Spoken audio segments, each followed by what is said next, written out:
Hello everyone, welcome back to our channel. In today's video, I'm going to show you how to change your Zoom meeting camera settings.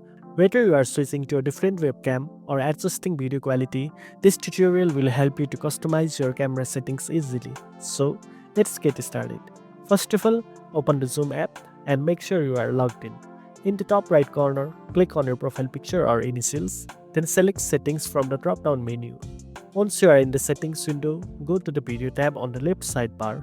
Here you will see all the available options to adjust your camera settings. To change your camera, click on the drop-down menu under the camera section and select the device you want to use.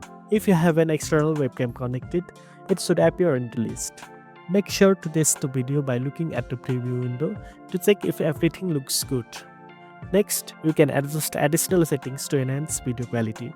Check the Enable HD option if you want clearer image, but keep in mind that this may use more bandwidth. If your video looks mirrored, uncheck the Mirror My Video option to see yourself as others see you. Additionally, if you prefer to maintain the original aspect ratio of your video, enable the original ratio option to prevent Zoom from automatically cropping or resizing your video.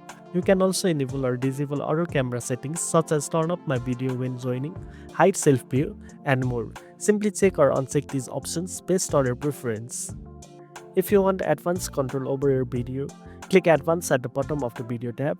Here you can tweak settings like video processing and rendering to improve your overall video performance. Once you are satisfied with your camera settings, close the settings window and you are all set for your next Zoom meeting. And that's it. Now you know how to change your Zoom meeting camera settings. If you found this video helpful, don't forget to like, share and subscribe for more tech tips. Thanks for watching and I'll see you in the next one.